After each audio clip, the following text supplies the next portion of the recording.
कि जिस तरीके से दो बाइक के शोरूम दो बाइक के शोरूम यानी कि गाड़ी बेचने वाली कंपनी को जो सब्सक्रिप्शन मिली है बाजार में, और आज जैसे एक पैकेजिंग कंपनी जिसका एक मतलब मैं ये कह सकता हूँ छोटा सा जो है 500 स्क्वायर यार्ड्स का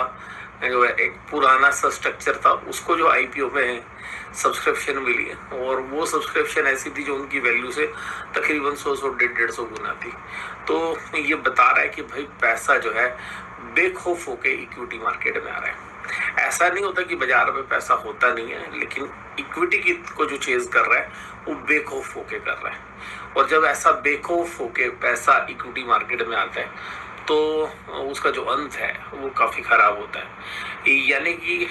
जब बाज़ार में इक्विटी मार्केट में, क्योंकि हम इसको रिस्क कैपिटल भी कहते हैं, तो जब इस तरीके का भय मुक्त हो जाए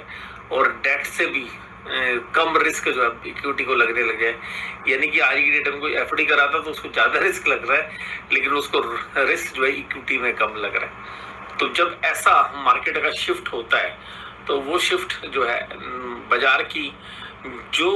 वास्तविकता है वो ये बयां करती है कि लोगों के अंदर जो लालच है वो चरम सीमा पर पहुंच गया है, और कोई भी अनाप-शनाप वैल्यूएशन के लिए देने के लिए किसी भी तरीके की शेयर्स की खरीदने के लिए अब तैयार होते हैं। तो ऐसी स्थिति में अक्सर बाजार में क्या होता है, अब शायद हम उस चरम सीमा के आसपास है जहां पर कि एक मेजर प्रॉफिट बुकिंग की शुरुआत हो सकती है।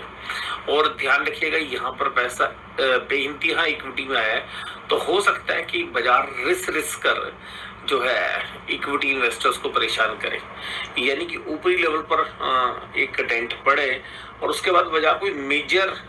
करेक्शन ना दे इंडिसेस लेवल पर, लेकिन जो शेयर्स के भाव है वो शिफ्टिंग के साथ जो है क्रैक होते हुए नजर आए, और जो इन्वेस्टर्स के पोर्टफोलियो उनमें कुछ रिटर्न्स ना आए, और वो जो परेशानी होगी जब बाजार नहीं चलेंगे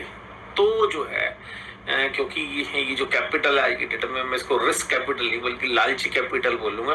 तो ये जो लालची कैपिटल है ये जो है एक पेन को देख सकती है।